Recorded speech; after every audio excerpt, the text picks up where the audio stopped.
Well, I taught in jail for a long time, and I wrote about that in my book, I think Crackpot.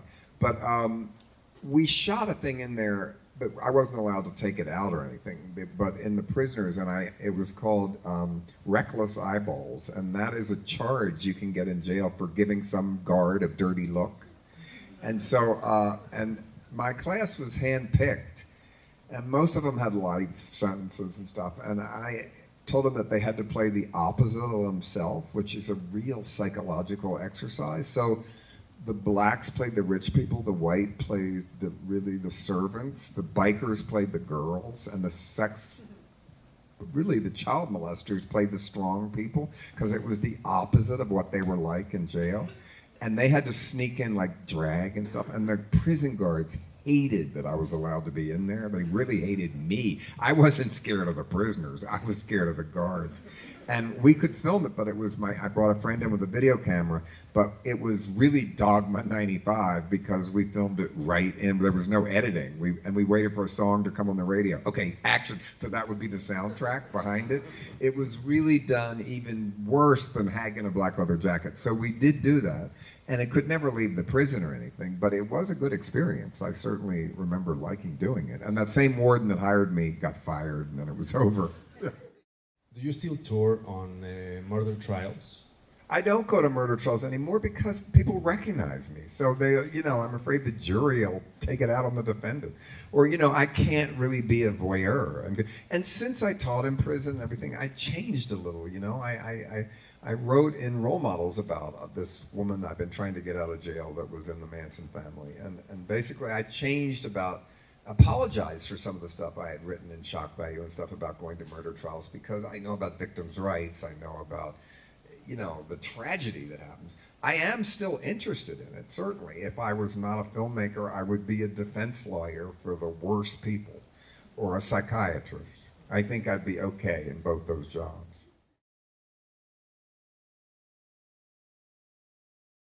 Well, Leslie Van Houten, I read today, just got turned down again for the one of the big. She was one of the Manson women who has been in jail for 50 years, who looks back on it with great sorrow and regret, and has spent 50 years becoming a better person than she ever would have been if she hadn't this terrible thing happened, that she fully admits that she deserves everything that happened to her.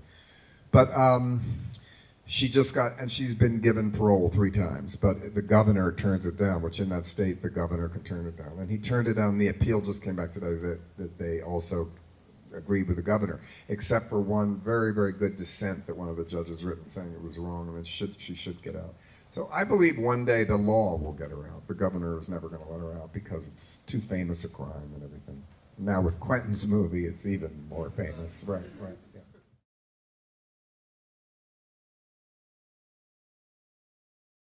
Well, I don't know. My mother said it was her favorite movie, so, my mother hated wearing white after Memorial Day, and she hated gum. And my mother was some of the things when she would see some poor woman on television going through some horrible thing, she'd say, "Look at her hair," And so I had that line in it. So some of it was from my own mother, and everybody wished they had a mother that stuck up for them to that length, So I guess. From everybody's mother, I got the thing. Actually, she was a good mother, unless she just took it to, extremes that you would never want your mother to go to. And it was before OJ, and really a lot of stuff in there was like OJ, that what happened, really, yeah.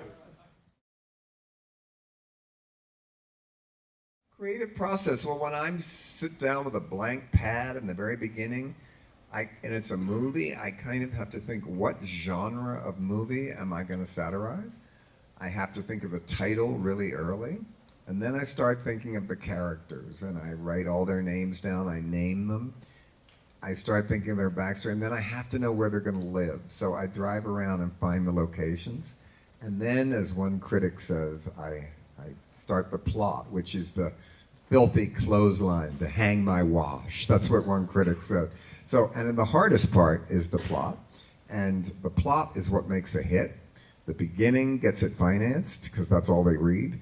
And the end is what makes it a hit, because that's when the audience is leaving the theater. They say, "So, what did you think?" And that's when word of mouth starts. So I start writing an outline of it and continue the outline and continue the outline. I still believe in 3 acts. I don't believe a comedy should ever be more than 90 minutes. I'm the old 16 millimeter reels, 30 minutes, 30 minutes, and 30 minutes, a middle, beginning, and end. And then I start, and then I keep doing. It's the hardest part is the plot, thinking it up and making it believable and making people. Well, in my case, it doesn't have to be believable, but it has to be. The audience has to root for somebody in it. They have to like somebody, and then editing it whenever you think, should I cut it? You should. And I learned a long time ago that if any secondary characters, if in the script the plot goes more than 5 minutes away from the main story, it will get cut, because you have to stick with the main characters. So that's some of the way I do it, yes.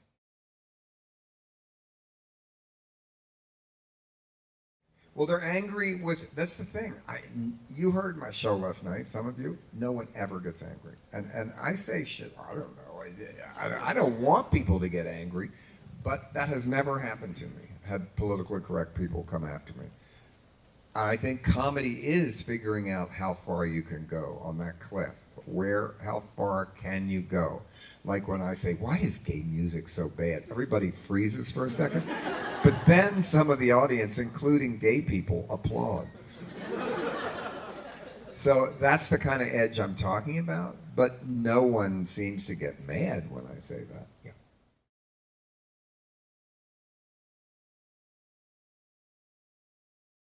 I don't know if it's brave. Thank you for saying that. I think I learned early that in high school I wouldn't get beat up if I could make the bullies laugh. And they knew that I had worse hatred for authority than they do. But what do you say to your children now? Just hate all the teachers and people will leave you alone. You can't do that. So I think I used humor always to figure out how to get through and negotiate and not get beat up or not get hassled. I'm not saying I never got hassled in school, believe me. But somehow I negotiated. I'm against homeschooling. I think I'm actually against the idea of a gay school. I think that everybody should learn what you're going to have to deal with and learn how to fight it and learn how to negotiate and learn how to find your place in society. And that takes suffering. That takes defeat. But I had really good parents, you know, and that's something, and it took me till I was an adult to realize that. You always think, why wouldn't my parents give me money to make a movie that no parent would ever be proud their child made? You know, and what parent would be glad their son was in drag eating dog shit? Come on. You know, that's no parent would be happy for that. So I think I had to learn that way, but I did learn. I didn't say that I didn't go through bad times. Certainly I did, but I wanted a world. I wanted to find Bohemia. I knew that there was somewhere, and through reading, really, reading, I knew there was another world out there. There was somewhere beside where I was that I wanted to get out of. And, you know, I never go back to my high school reunions. I don't care what they're doing, really, you know? So I always saw that movie where Janis Joplin goes back and she's so like, ha ha, and then they're mean to her still, you know? And so I don't care what those people think now. I'm not proving anything with them, really. But still, you look back on it, and the pain you get. Divine used to say, I see people in line at autograph things. That guy used to beat me up in high school, but I can't think it's funny now. I can't think, ha ha. It's still painful. And he used that rage. That's how he built that character of Divine. Because Divine in real life was a mild-mannered man. He was not like this insanely aggressive type person. He wasn't at all. But he knew how to play it because he could use that anger that he had from having to go through that in high school to build this character. So you use what you got. That's all you can do. And life ain't fair, you know. If that's true, Trump wouldn't be president and Edith wouldn't be dead, you know.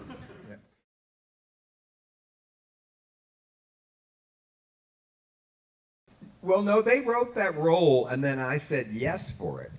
And then they changed my name and stuff, yeah. And I like to be in movies where you wouldn't expect me to be in. Like I was in the Chucky movie, and I was in the last Alvin the Chipmunk movie. That's not one you expect to see me in. And now children come over to me in airports and say, pick me up. pick you up. I look like a child molester. I can't pick you up. So I like to be in movies where you don't expect to see me. Yeah. Only movie I want to be in is The Next Final Destination. Are they known here? Yeah, that movie. Yeah. They're the best. Right?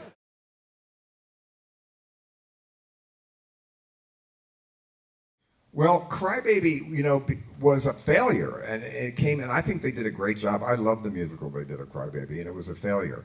I always thought Serial Mom could be a TV show where, she built in political correctness and killed once every 3 weeks.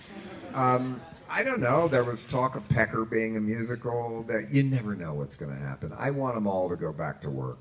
I want them on ice. I want them children's shows. I want to rebuild all of them, into something else. So you never know. I think Crybaby and Hairspray were the two obvious choices, though, because one was a dance movie and one was a musical. Well, I have youth spies, so I listen to all kinds of music, I like rap music. I like all kinds. The last album I bought was Iggy Pop's new one. And TV, the last show I really liked was this thing called Escape to Denham, this prison escape movie that was based on a real story where the woman guard had sex with the criminals and then they talked her into helping her escape, with Patricia Arquette. I like that. I watched The Deuce, which is David Simon's new TV show about the porn world in the 70s. Well, it's not new, it's the third one. I think those are the last two that I've been watching heavily. I read every night, so I'm not TV every second. Any TV show that's good, you can't read and watch it. Any show that's good enough where you can read a book and watch TV is a bad TV show, I think.